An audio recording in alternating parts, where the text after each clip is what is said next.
How to hide objects when rendering. In our scene, we have these characters and explosion. Sometimes you don't want to delete these characters, so we need to hide characters when we rendering. If you select these characters and click these eyes, and you play it, you can see this appear in our sequences. But when we rendering,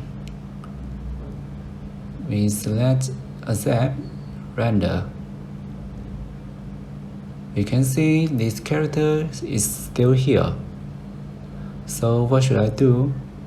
The next thing I need to select.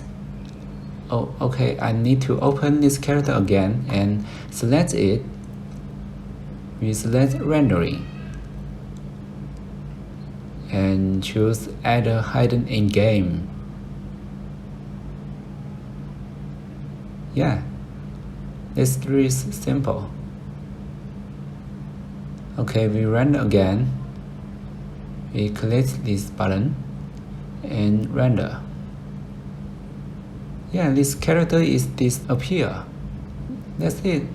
Thanks for watching. See you next time.